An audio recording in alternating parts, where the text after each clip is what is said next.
Chapter 1. Ghost Protocol. The February wind cut through Fort Bragg like a serrated blade, but Vernon Reeves barely felt it.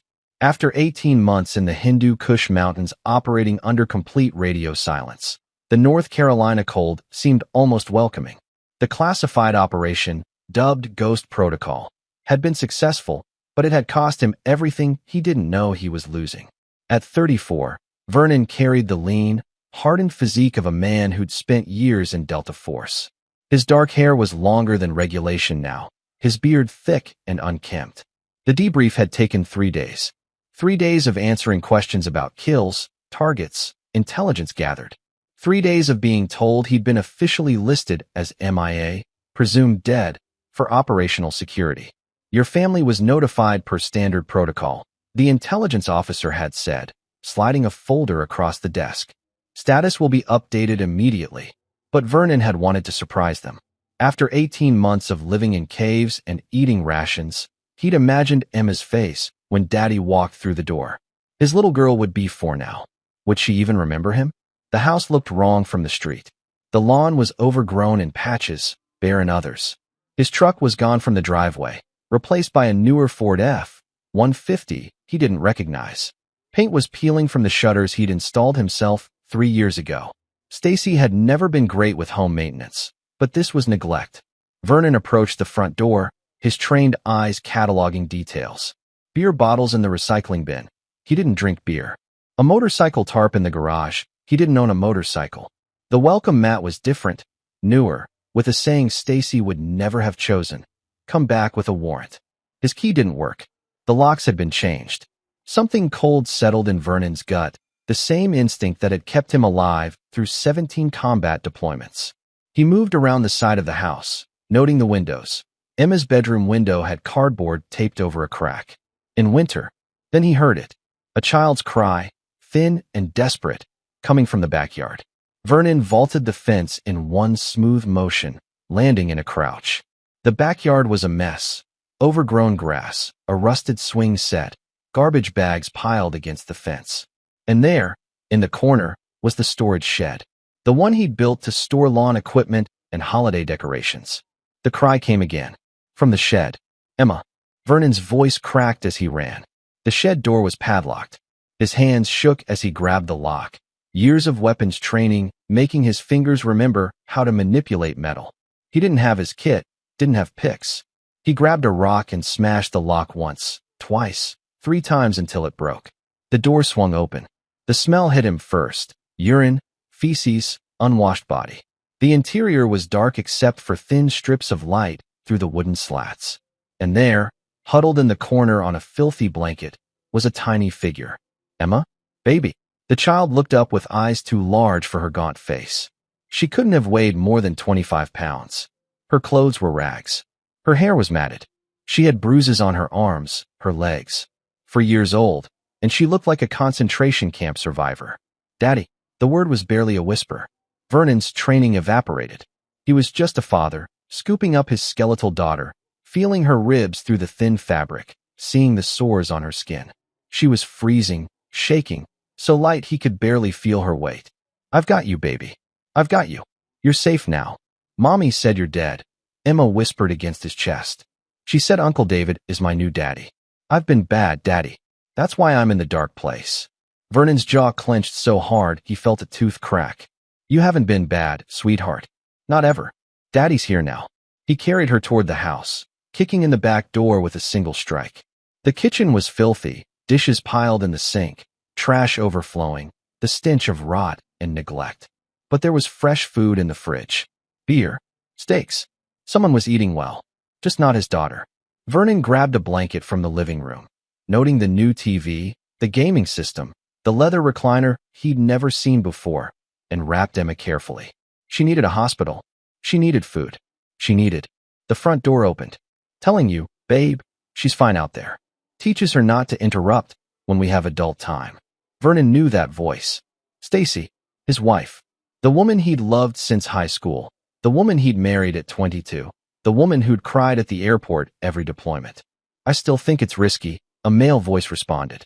What if a neighbor hears? Nobody cares about neighbors anymore, David. Besides, Everyone thinks Vernon abandoned us. Poor military wife, left alone with a kid. I've got the whole neighborhood's sympathy." They walked into the kitchen, laughing, carrying shopping bags. Stacy wore a new leather jacket, her blonde hair professionally highlighted in a way he'd never seen.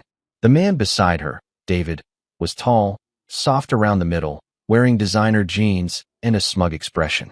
They froze when they saw Vernon standing there, holding Emma. Stacy's face went white. "Vernon." "Surprise," he said, his voice dangerously quiet. "I'm not dead." David's hand moved toward his waistband, toward a gun. Vernon's training kicked, and instantly. He set Emma gently on the counter, then moved. 3 steps, 1 strike to David's wrist, 1 to his solar plexus. The man went down gasping, and Vernon had the gun, a Glock 19, pointed at both of them before Stacy could scream. "Don't," Vernon said. "I've killed 27 men in 18 months. You really want to test me right now?" Emma whimpered on the counter, and Vernon's attention flickered to her for just a moment. That's all Stacy needed. "You broke into our house," she shrieked. "David, call the police. He's threatening us." Vernon stared at his wife, seeing a stranger. Her eyes held no love, no relief, no guilt. Only calculation and panic. She wasn't looking at Emma, wasn't rushing to her daughter. She was protecting herself. "Our house." Vernon's laugh was hollow. "My name is on the deed, Stacy. My benefits paid the mortgage while I was getting shot at. And you locked our daughter in a shed. In February." "She's lying to you," Stacy said quickly. "Emma's always making up stories. She's not right in the head, Vernon. We were just about to take her to a specialist." "Shut up." Vernon's voice could have cut glass. He pulled out his phone with his free hand, never taking his eyes off them. "I'm calling 911. Emma needs a hospital. You two need a cell." "You can't prove anything," David wheezed from the floor. "It's your word against ours. You've been gone 18 months, man. Declared dead." Stacy's moved on. "This is harassment." Vernon's smile was terrifying. "I'm Special Forces. I've spent 18 months in the most hostile terrain on Earth. I know how to gather evidence. I know how to disappear people. And I know how to make sure justice gets served." He looked at Stacy, at the woman he'd once loved. "You have no idea what you've started." He dialed 911, requested an ambulance and police, then sat on the floor next to Emma, keeping the gun trained on his wife and her lover. His daughter curled against him, whispering, "Don't leave me again, Daddy. Please don't die again." "Never," Vernon promised, his mind already working through scenarios, strategies, and solutions. "Daddy's home now, and Daddy's going to make everything right." Chapter 2, Evidence and Lies. The hospital room was too bright, too sterile, and too full of people asking questions Vernon couldn't answer without wanting to break something. Emma was hooked up to N4, receiving fluids and nutrients carefully monitored because her malnourished body couldn't handle too much at once. The doctors said she was lucky to be alive. Lucky. Detective Marilyn Connolly sat across from Vernon in the family consultation room, her notepad covered in shorthand. She was in her 50s, gray hair pulled back severely, eyes that had seen too much human ugliness to be shocked by anything. But even she had flinched when she saw Emma. "Mr. Reeves, I need you to walk me through the timeline again," she said. Vernon had been through this 3 times already. "I deployed 18 months ago on a classified operation. I was declared MIA as part of operational security. I returned 2 days ago. I completed my debrief at Fort Bragg this morning and came home to surprise my family. I found my daughter locked in a shed, severely malnourished and hypothermic. My wife and her boyfriend were shopping. And you assaulted Mr. Curry. I disarmed him when he reached for a weapon in the presence of my minor child." Connolly made a note. "Mr. Curry claims he has a concealed carry permit. I don't care if he has a permit signed by God himself. He reached for a gun while I was holding my daughter. Your wife claims you abandoned them. She filed for divorce 8 months ago on grounds of abandonment." Vernon's hands clenched. "I was on a classified mission. Declared MIA. The Army would have been notifying her of my status, sending death benefits. She claims she never received notification. She says you just disappeared." That made Vernon pause. He'd been told his family was notified per protocol. But what if they hadn't been? What if the classification level had been so high that even standard notifications were suspended? "Check with Fort Bragg," he said. "Lieutenant Colonel Russell Brown can confirm everything. I can't give you details about the operation, but he can verify my status." Connolly nodded. "We will." In the meantime, I need you to understand that from a legal standpoint, this situation is complicated. Your wife was granted temporary custody when you were declared MIA. She has rights. She locked a 4-year-old in a shed. Vernon's voice rose. She starved her. Look at Emma. She weighs 26 pounds. A healthy 4-year-old should be around 35 to 40 pounds. I know, and we have child protective services involved. But I need evidence, Mr. Reeves. Hard evidence. Right now, it's your word against theirs. They claim they never locked Emma anywhere, that she must have gotten in there herself. Vernon took a breath, forcing himself back under control. This was just another mission. Intelligence gathering. Strategic planning. He couldn't let emotion compromise his effectiveness. What about the neighbors? He asked. Someone must have seen something. We're canvassing, but it's a quiet street. People mind their own business. What about Emma's testimony? She's 4. Defense attorneys will tear that apart. We need more. Vernon leaned back, thinking. In the field, he'd learned to build airtight cases against targets. Document everything. Multiple sources. Irrefutable proof. He needed to approach this the same way. What's Stacy's story? He asked. Connolly flipped through her notes. She claims you grew distant before your deployment. Started disappearing for days at a time. She suspected an affair. When you deployed, she says you stopped answering her emails and calls. After 6 months, the Army told her you were MIA, presumed dead.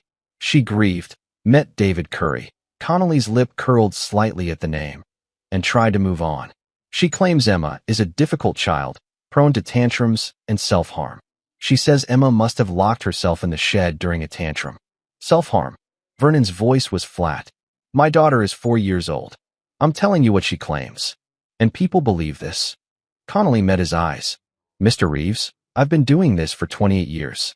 I can smell bullshit from a mile away. But the system doesn't run on my instincts. It runs on evidence. Give me evidence, and I'll bury them. Vernon nodded slowly.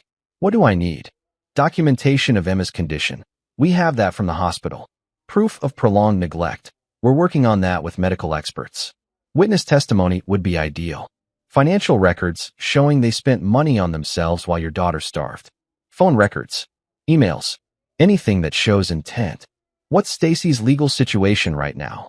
She and Curry have been arrested on child endangerment charges. They made bail 2 hours ago. Vernon's blood went cold. They're out. Judge set it at $50,000 each. Curry's family posted bond. And Emma? In state custody temporarily. You can petition for emergency custody, but given your classified status and the fact that you were legally dead until yesterday, it's going to take time. Vernon stood, pacing. This wasn't how it was supposed to work. In the field, bad guys got eliminated.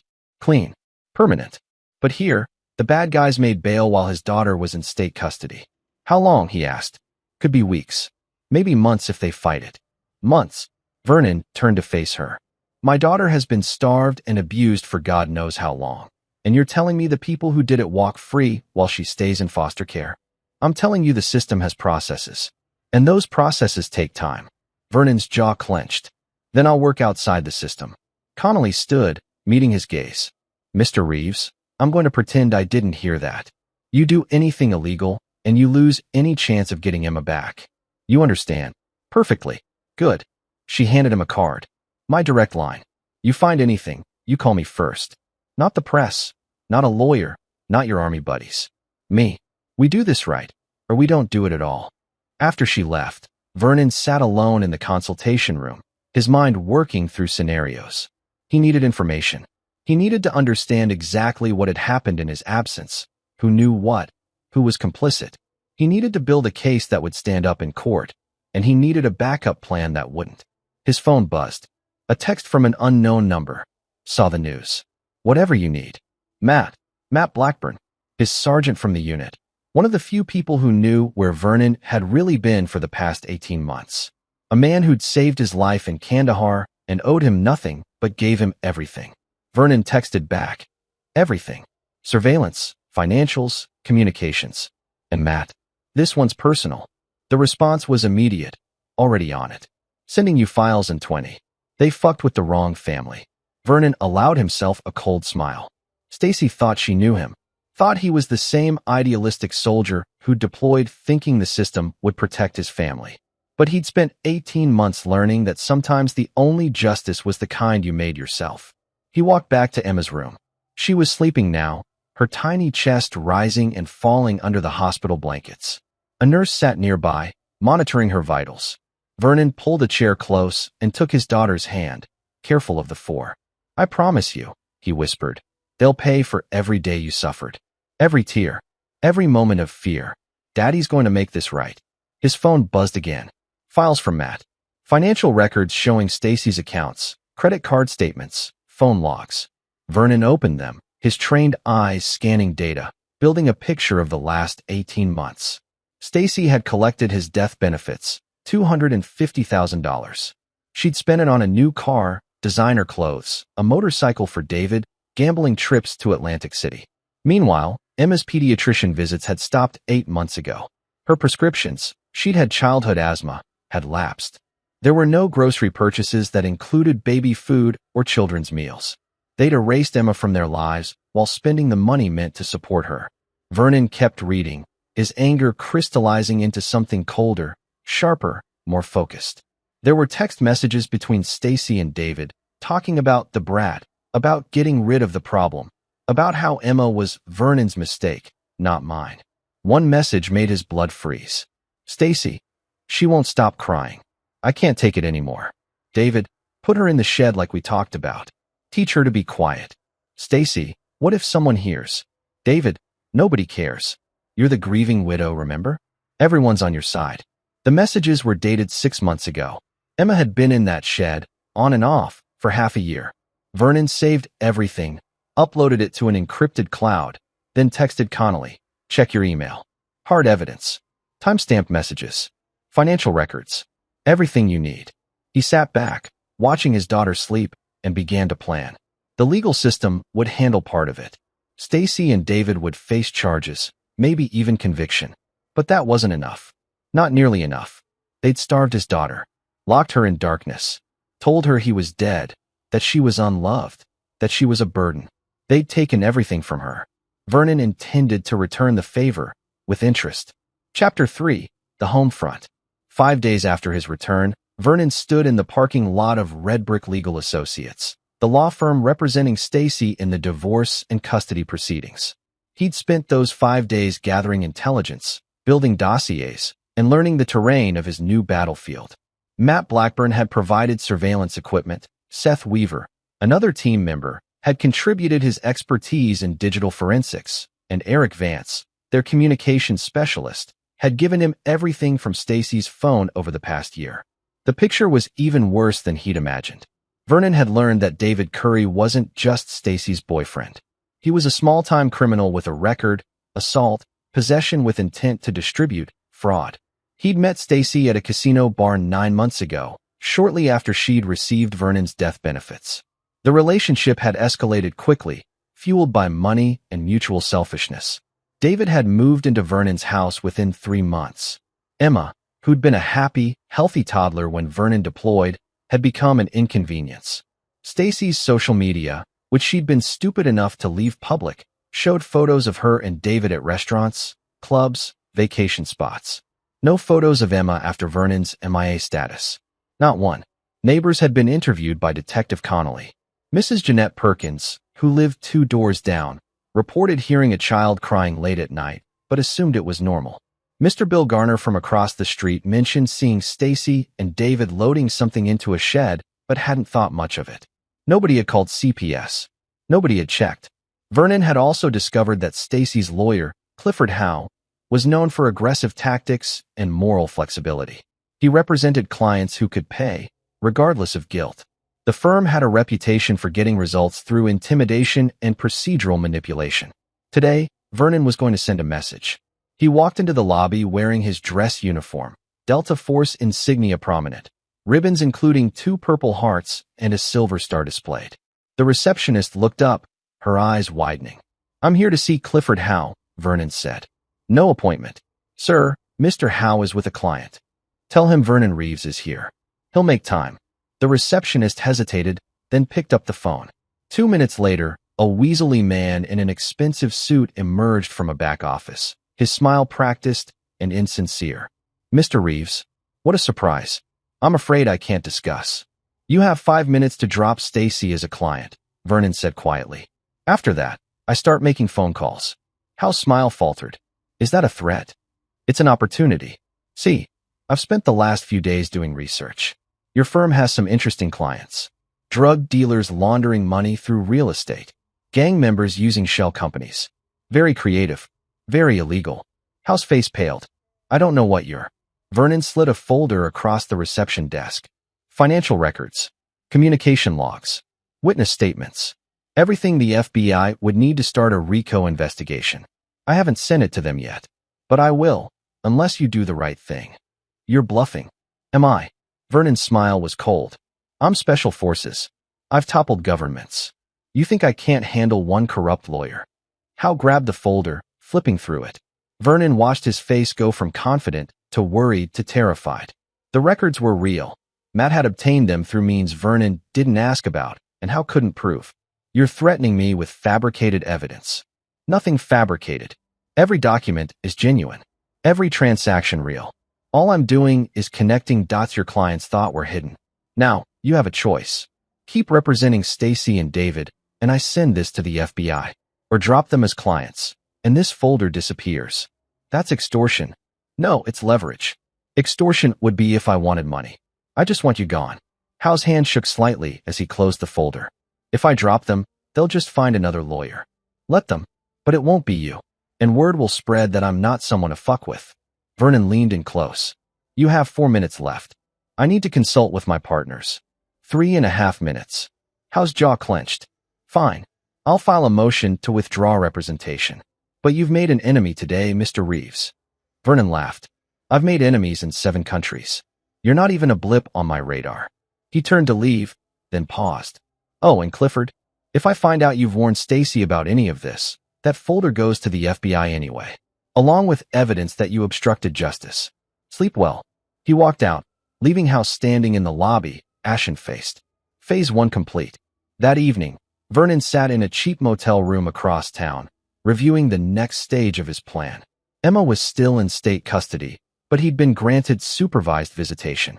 Every afternoon, he spent 2 hours with her at a CPS facility, watching her slowly begin to trust again, to smile, to believe that he was real and wouldn't disappear. The social worker, Laura Fleming, had been cautiously optimistic. She's responding well to therapy. But she's been traumatized, Mr. Reeves. It's going to take time. Time he was willing to give. But Stacy and David weren't getting any. His phone rang. Matt Blackburn. Talk to me, Vernon answered. Curry's scared. He's been calling everyone he knows, trying to raise money for a better lawyer. Stacy's maxed out her credit cards. They're broke. Good. There's something else. Curry made a call to someone named Rolando McKenzie. Ex-con, did 8 years for aggravated assault. They're meeting tomorrow night at a bar called the Rusty Nail. Vernon processed this. Curry's looking for muscle. That's my read. McKenzie's a leg breaker. Curry probably wants protection. Or worse, he might be planning something against you. Location: North Side, industrial area. I can have eyes on it.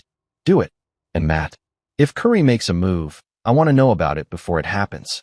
Roger that. You want backup? Vernon considered. Not yet. But keep your gear ready. This might get messy. After hanging up, Vernon pulled up David Curry's file again. The man was a coward and a predator, someone who targeted the vulnerable. He'd latched onto Stacy for her money, manipulated her into neglecting Emma, and now he was panicking because his meal ticket was drying up. But Curry had made a mistake.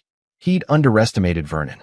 Thought he was dealing with some regular soldier who'd play by the rules, let the system handle everything. Vernon pulled out a burner phone and sent a text to a number he'd memorized but never called. Need a favor. Private conversation. No records. Tomorrow night. The response came within seconds. Name the place. Jerry Hughes. Former CIA operative who'd worked with Vernon's unit in Afghanistan. A man who specialized in making problems disappear. Vernon had saved his life in Kabul. Jerry had told him the debt could be called in any time. Tomorrow night was going to be very interesting. Vernon lay back on the motel bed, staring at the ceiling. He thought about Emma, about her tiny hand in his, about the way she'd whispered, "Don't leave me again, Daddy."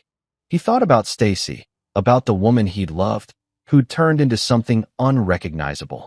About how she'd looked at him with no remorse, only calculation. And he thought about David Curry, about a man who'd helped starve a child and was now trying to hire muscle to avoid consequences. Vernon's hands clenched. In the field, enemies were eliminated. Swift. Final. But here, he had to be smarter. Methodical. He had to destroy them completely. Legally if possible, illegally if necessary, while keeping his own hands clean enough to get Emma back. It was the hardest mission of his life. But failure wasn't an option. Chapter 4. Pawns and Players. The Rusty Nail was exactly the kind of dive bar Vernon expected. Neon beer signs flickering in grimy windows, a parking lot full of motorcycles and beat-up trucks, and clientele that looked like they'd rather fight than talk. He sat in a rented sedan across the street, wearing civilian clothes and a baseball cap, watching the entrance through a telephoto lens.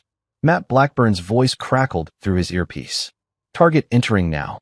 Black leather jacket, walking like he owns the place. David Curry swaggered into the bar at 9:47 p.m., right on schedule. Vernon zoomed in, capturing photos. Curry looked nervous despite the swagger, his eyes darting around, hands fidgeting with his phone. Second target approaching from the east, Matt said.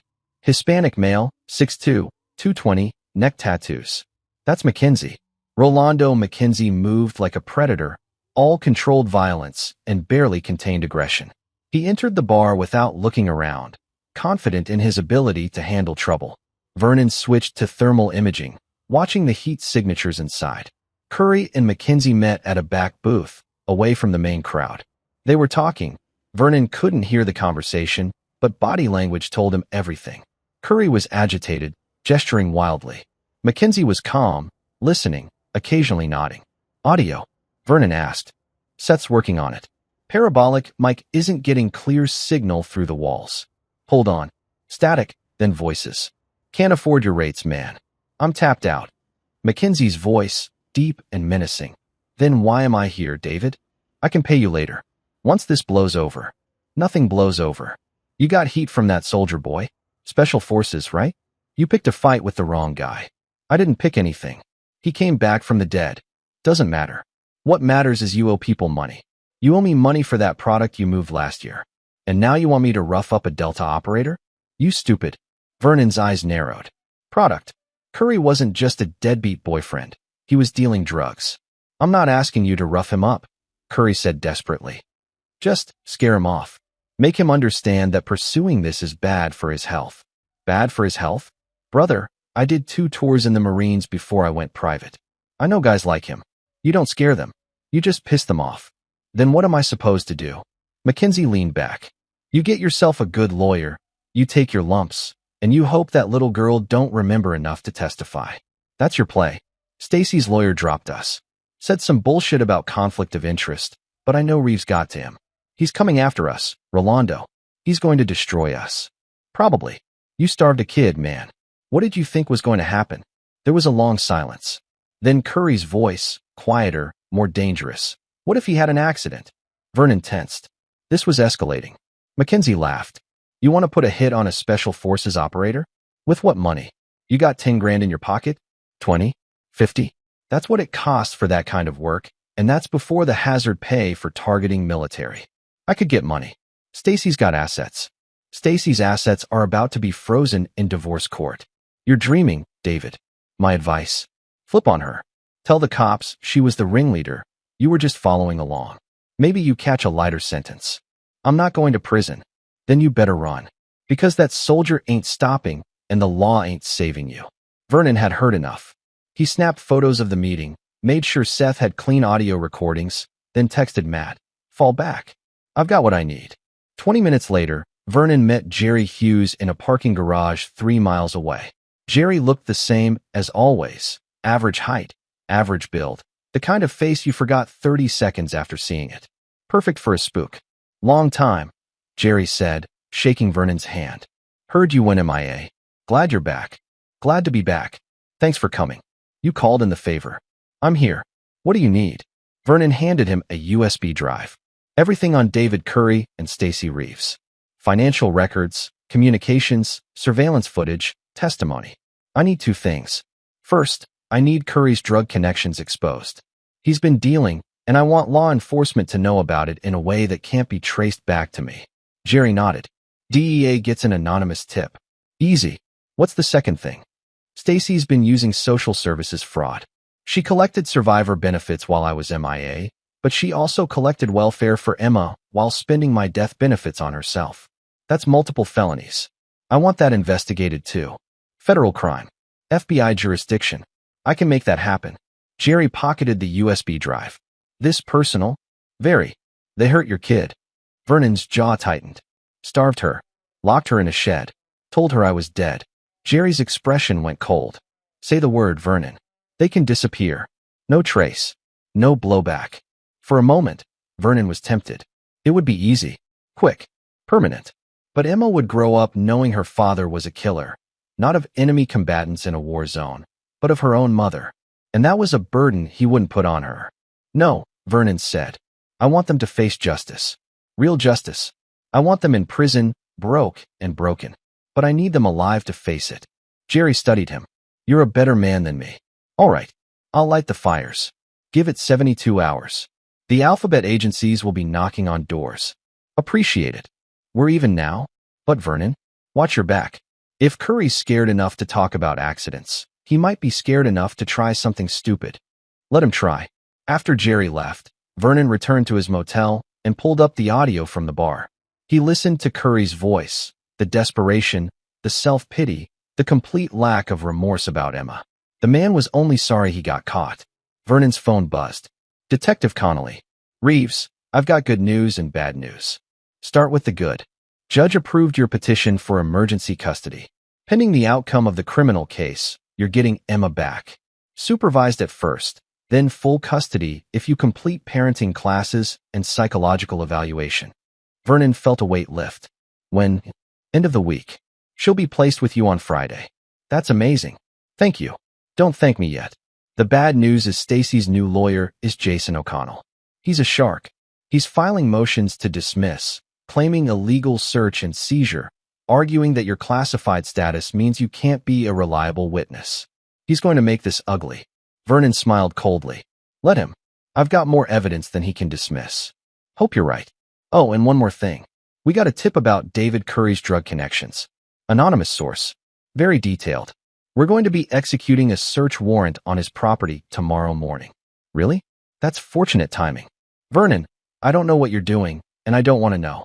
But keep it clean. Please. Always, detective. After hanging up, Vernon sat in the dark, thinking about the next phase. Curry would be arrested on drug charges, which would violate his bail on the child endangerment case. He'd be back in custody, probably unable to make bond a second time. Stacy would be alone, facing federal investigation for fraud. Their support system would collapse, and Vernon would get Emma back. But it still wasn't enough. Prison was too good for them.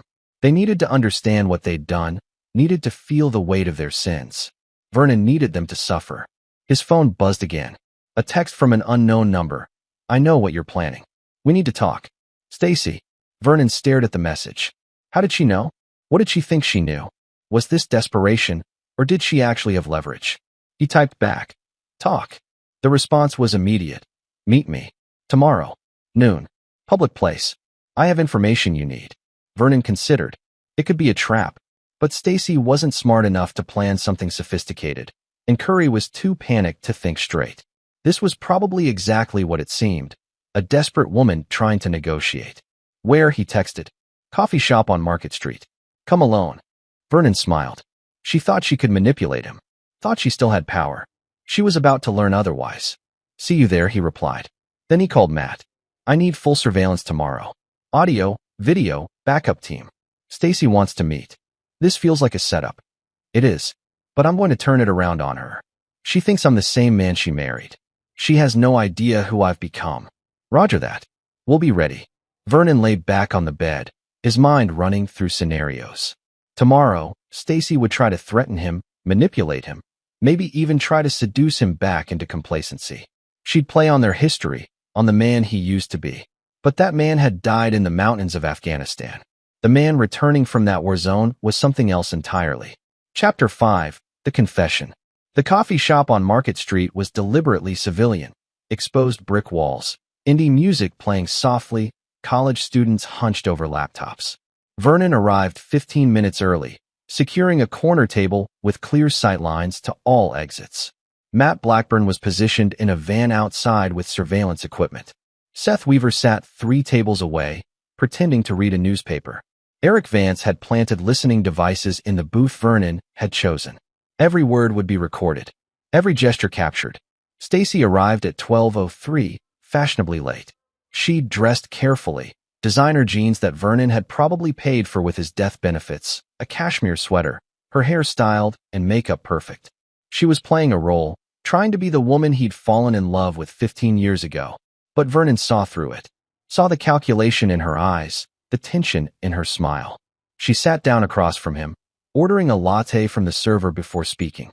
"Thank you for coming," she said, her voice soft, vulnerable. "I wasn't sure you would. You said you had information. Can we talk first? Really talk? It's been so long, Vernon. 18 months. I was in the Hindu Kush while you were spending my death benefits and starving our daughter." Her face twitched, the mask slipping for a moment. "That's not fair. You don't know what it was like." "I know exactly what it was like. I have your financial records, your text messages, your social media posts. I know everything, Stacy." She paled. "You hacked my phone. I built a case. Like I was trained to do. You're going to prison. David's going to prison. The only question is for how long." Stacy's hands trembled as she picked up her coffee. "That's why I wanted to meet. We can make a deal. I don't make deals with people who hurt my daughter. Our daughter. She's mine too." Vernon's laugh was hollow. "You lost the right to call her your daughter when you locked her in a shed.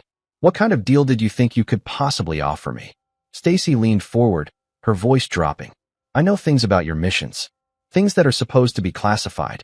Things that, if they got out, would destroy your career." Vernon's expression didn't change, but internally, he was running calculations. How could she know anything about his classified work? "Unless..." "You're bluffing," he said. "Am I? You think I didn't notice the strange phone calls? The encrypted emails? I'm not stupid, Vernon. I made copies. Backups. Insurance." This was worse than he'd thought. If she actually had classified material, she could create serious problems. Not for him personally. He'd followed protocol. But for the operation, for his team. "What do you want?" he asked carefully. "I want you to drop the charges. Tell the police it was a misunderstanding.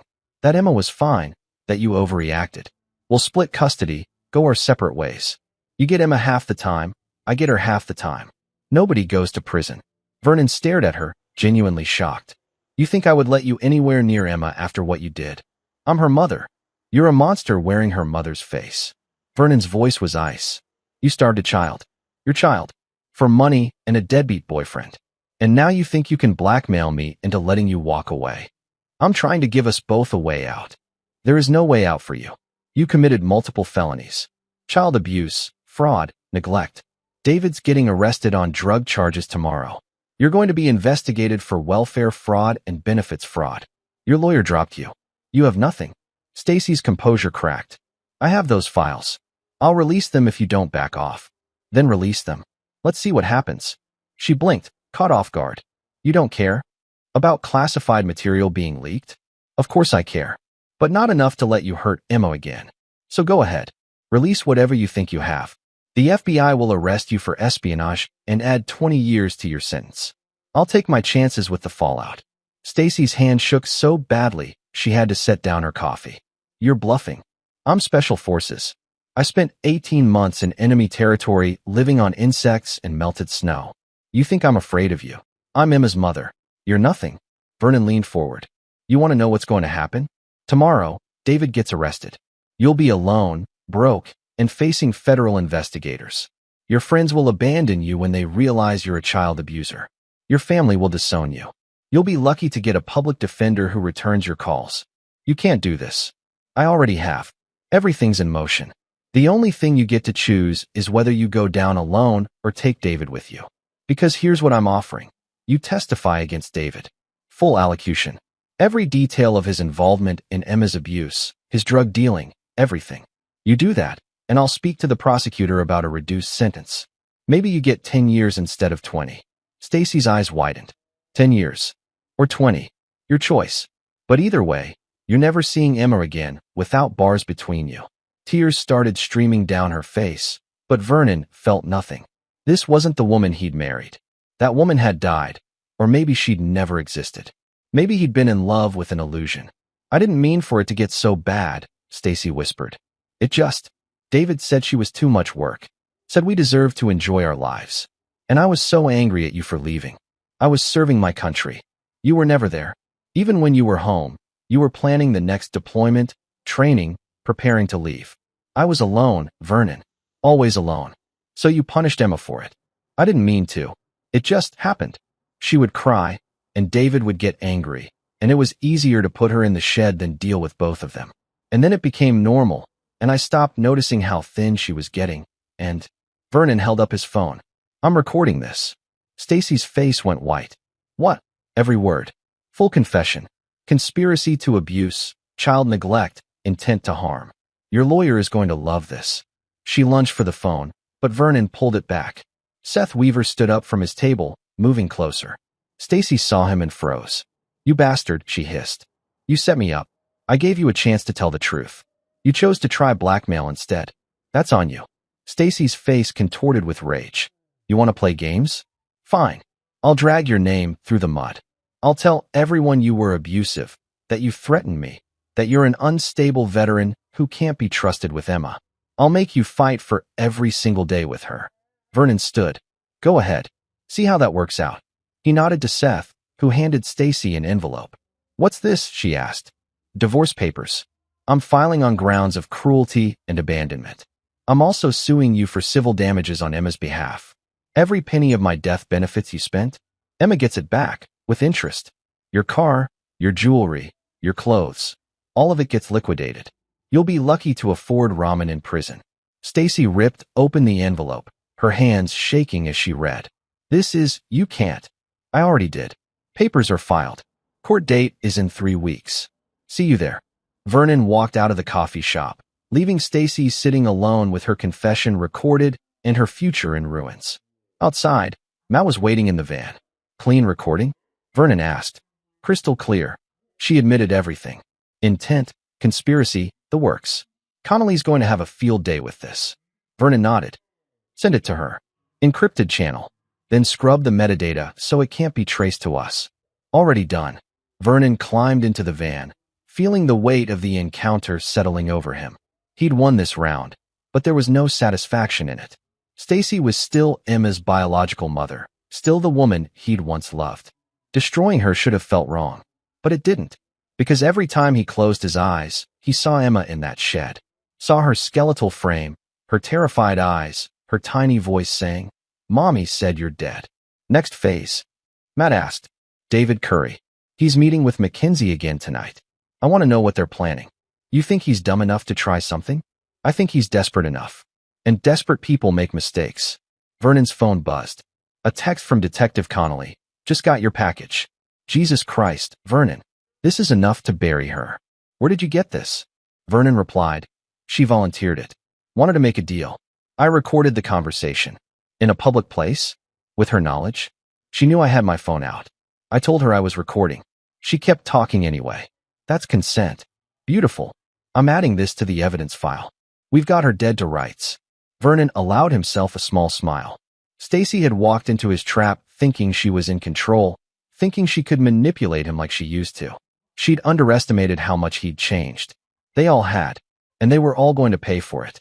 Chapter 6. Traps Within Traps.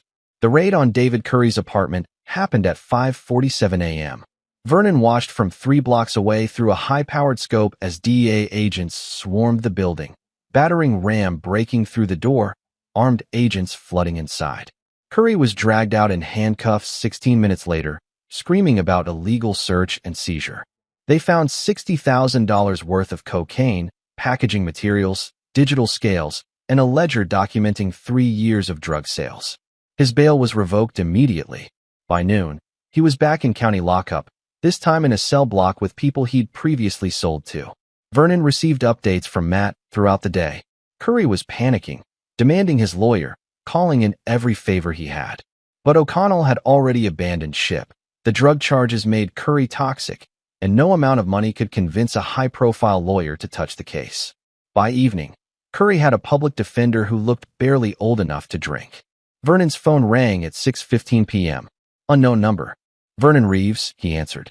"Mr. Reeves, this is Janine Beard. I'm the public defender assigned to David Curry's case. My client would like to speak with you."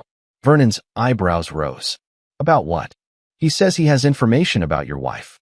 Information that could be valuable to your custody case." "I'm listening." "Not over the phone. He wants to meet. In person." Vernon considered.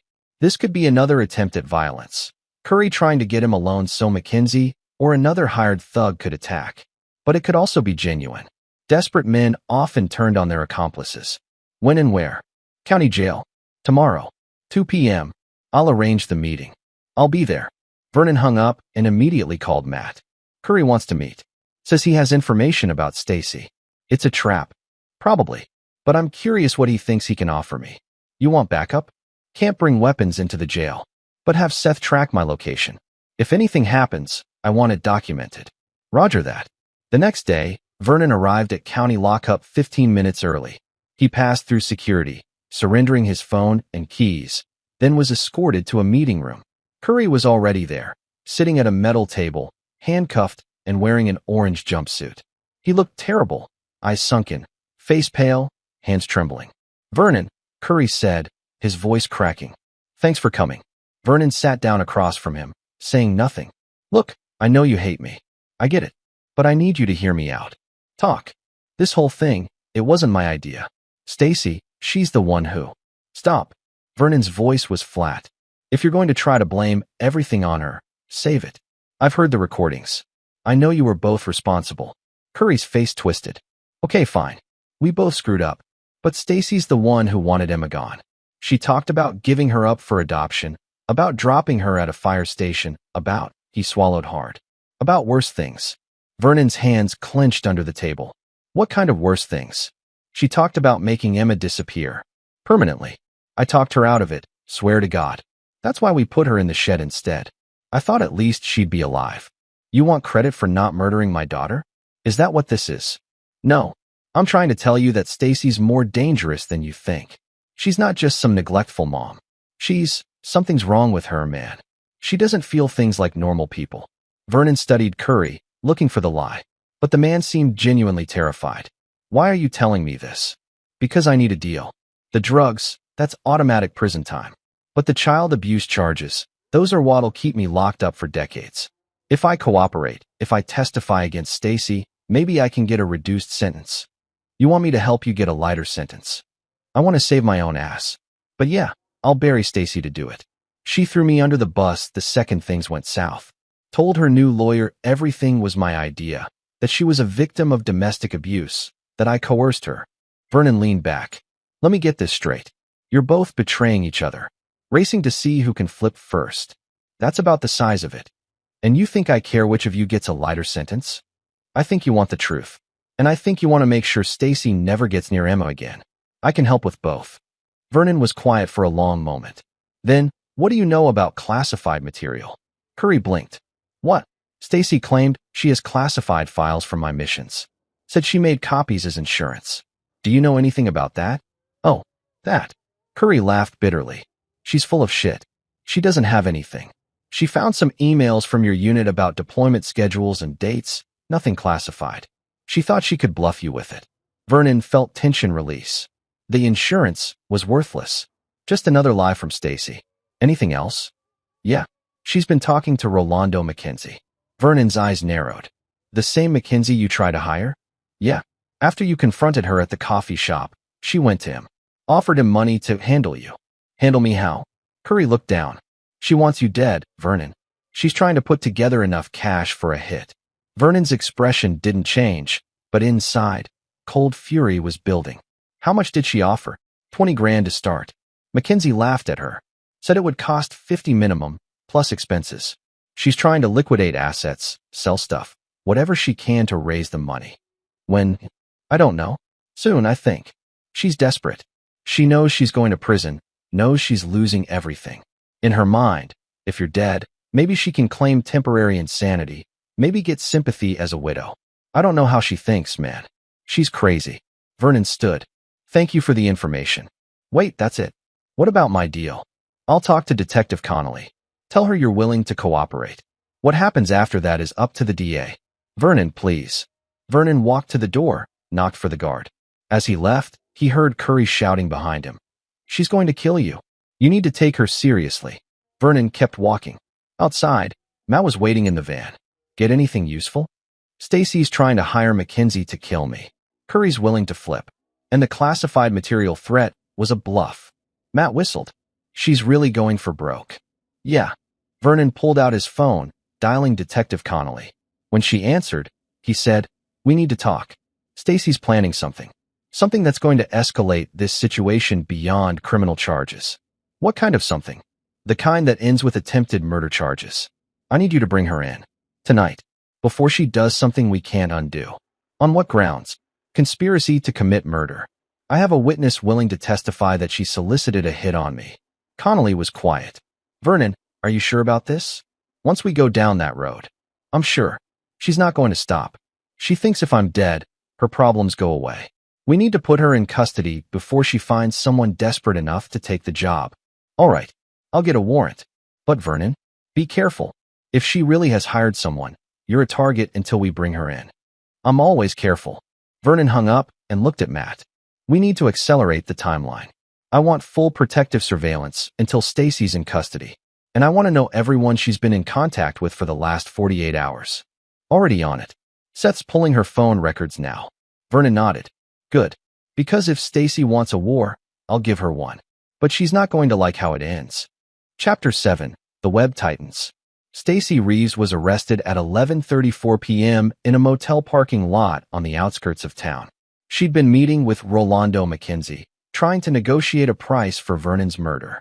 What she didn't know was that Mackenzie had already been approached by Detective Connolly, offered immunity in exchange for cooperation in a sting operation.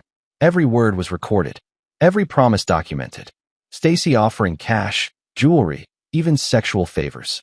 Mackenzie playing along, getting her to be explicit, to specify timing and method. By the time police moved in, Stacy had incriminated herself beyond any doubt. Vernon watched the arrest footage in Connolly's office the next morning. Stacy screaming, claiming entrapment, claiming she was just joking.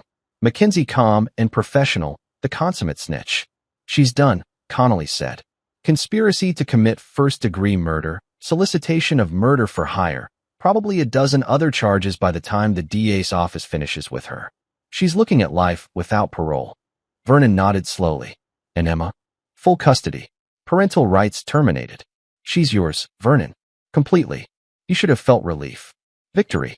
But all he felt was empty. Stacy was going to prison forever. David was looking at 20 years minimum, and Emma was safe. But the damage was done. His daughter would grow up knowing her mother had tried to kill her father, had starved her, had abandoned her. What happens now?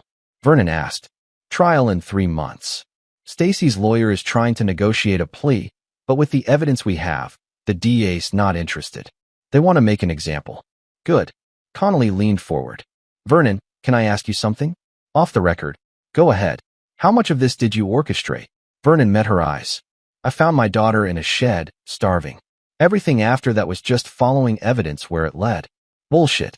You manipulated Curry into flipping. You baited Stacy into that coffee shop confession. You probably tipped off the DEA about the drugs. This whole thing has your fingerprints all over it. Vernon smiled slightly. Prove it. Connolly shook her head. I don't want to. Because everything you did was technically legal. Barely. But you played them like chess pieces. They played themselves. I just gave them opportunities to show who they really were. And if Stacy had actually hired someone? If a real hitter had come after you? Vernon's smile faded. Then he would have learned why Delta Force has a 98% mission success rate. That's what I thought. Connolly stood, extending her hand. Emma's a lucky girl. Not many fathers would fight this hard. Vernon shook her hand. I'm the lucky one. I got my daughter back.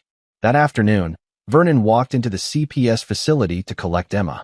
She was in the play area, building blocks with another child, her movements still hesitant but healthier than before.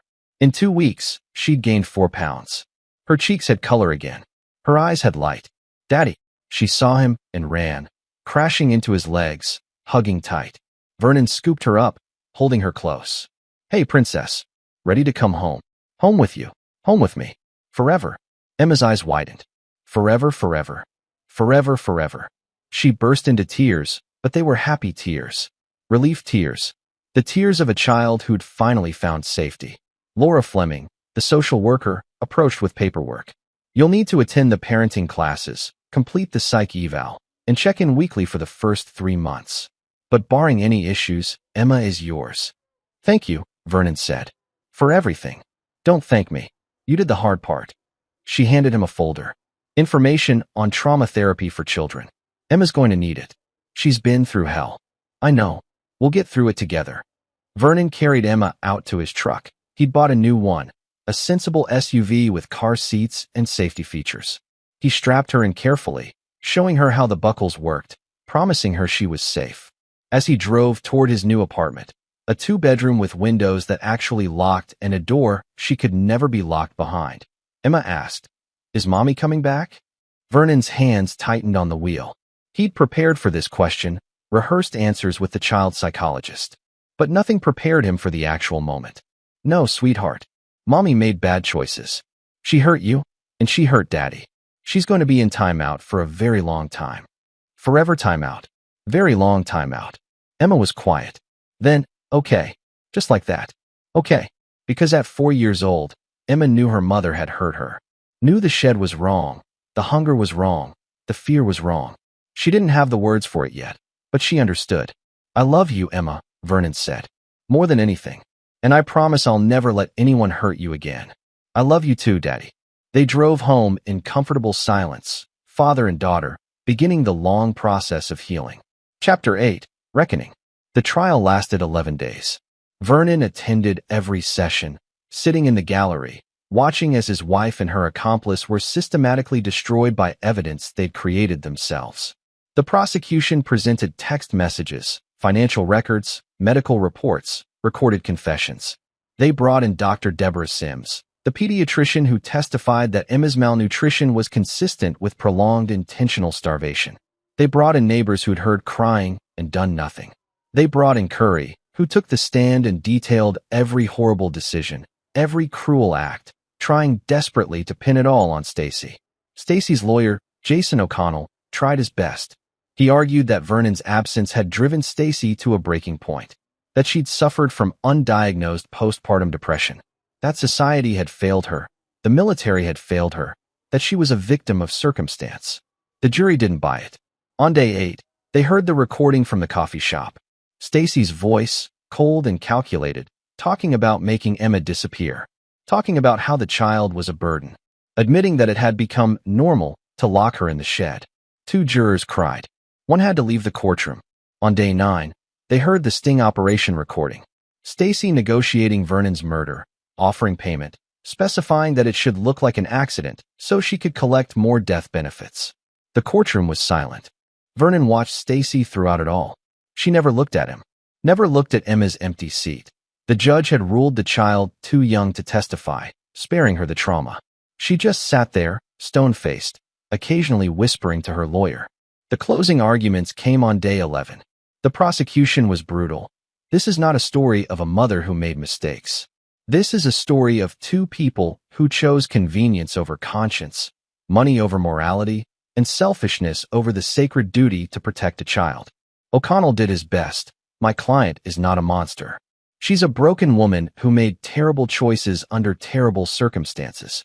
She deserves compassion, not damnation. The jury deliberated for 4 hours. Guilty on all counts. Vernon watched as Stacy was led away in handcuffs, her face finally crumbling, tears streaming. She looked at him once, her eyes pleading. But Vernon looked through her, seeing nothing worth saving. Sentencing came 2 weeks later. The judge, a stern woman in her 60s named Marion Nelson, read out the charges and the recommended sentences. Then she looked directly at Stacy. Mrs. Reeves, in my 30 years on the bench, I have seen humanity at its worst. But I have rarely seen such calculated cruelty toward one's own child. You starved Emma not out of poverty or desperation, but out of selfishness. You locked her away not because you lacked resources, but because she was inconvenient. And when your crimes caught up with you, You attempted to murder the father who came back to save her. Stacy's lawyer tried to interrupt, but Judge Nelson held up her hand. The law provides sentencing guidelines, but the law also allows for judicial discretion in cases of exceptional depravity. I am exercising that discretion now. Vernon leaned forward. For child abuse and neglect, 25 years. For fraud and benefits theft, 10 years. For conspiracy to commit murder, life without possibility of parole. Sentences to run consecutively, not concurrently. Mrs. Reeves, you will spend the rest of your natural life in prison. Stacy collapsed, screaming. Vernon sat still, feeling nothing. David Curry was sentenced an hour later.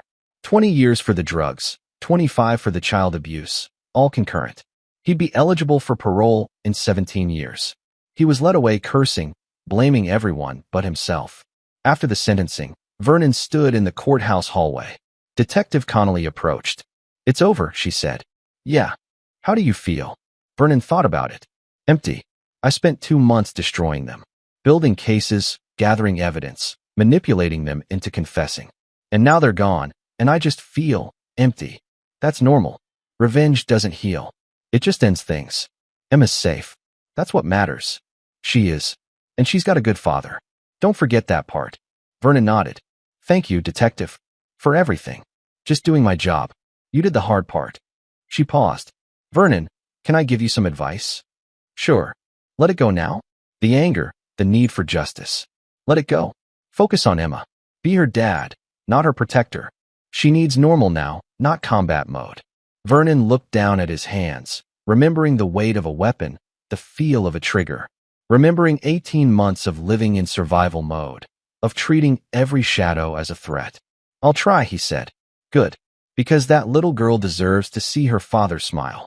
Vernon left the courthouse and drove to the daycare where Emma was spending the afternoon.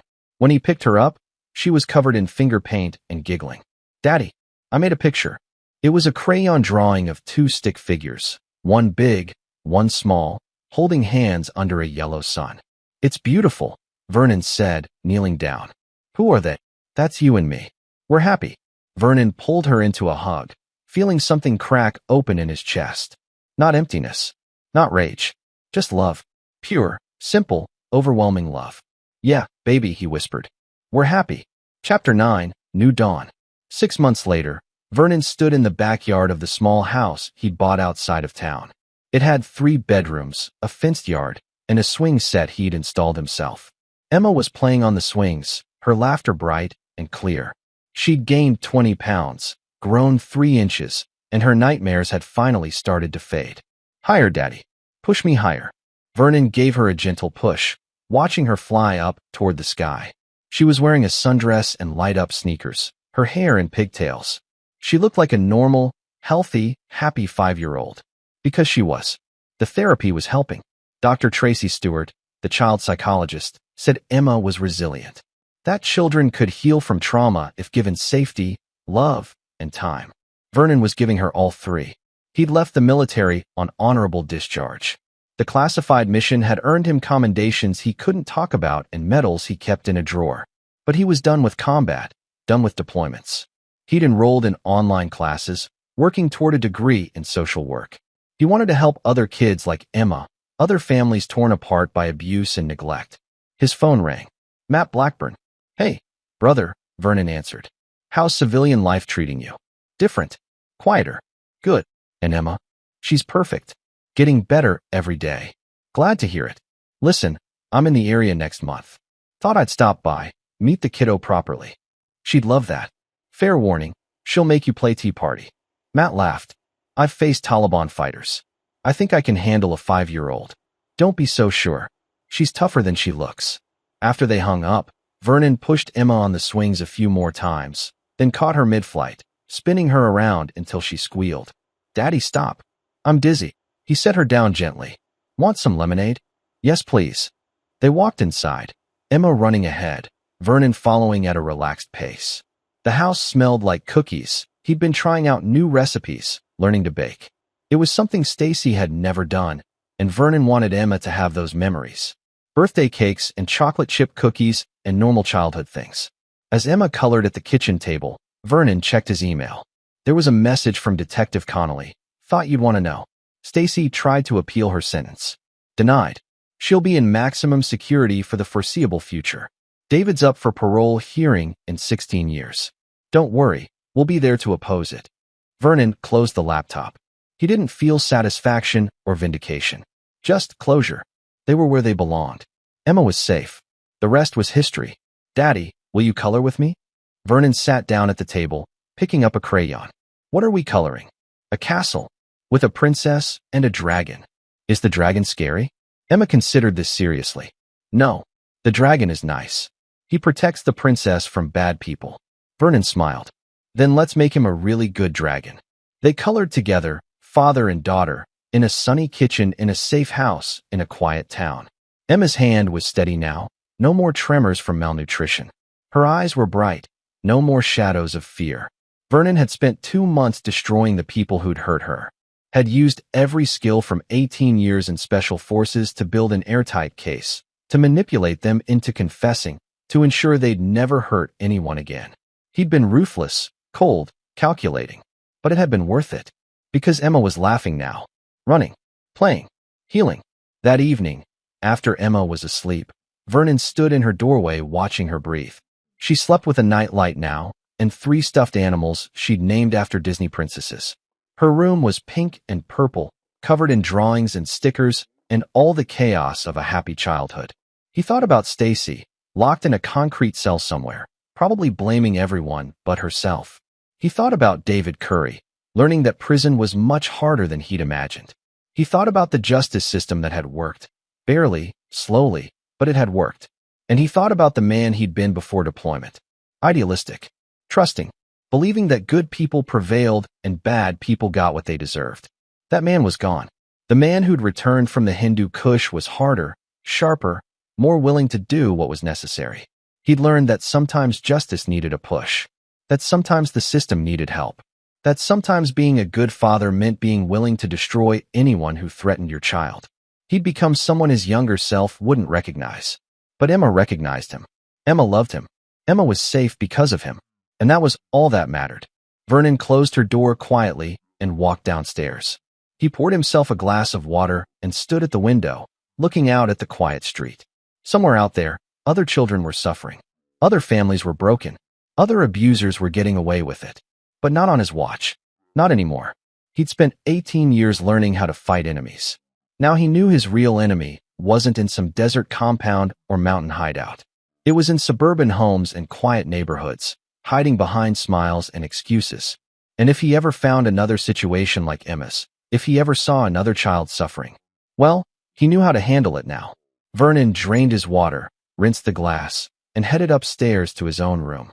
He had class in the morning, then a parent-teacher conference at Emma's school, then a therapy session. Normal life. Civilian life. But he slept with his phone charged and within reach, and in the back of his closet, his tactical gear sat clean and ready. Just in case. Because Vernon Reeves was a father first, a protector always, and a soldier forever. And mercy had never been in his vocabulary to begin with. This is where our story comes to an end. Share your thoughts in the comments section. Thanks for your time. If you enjoy this story, please subscribe to this channel. Click on the video you see on the screen, and I will see you there.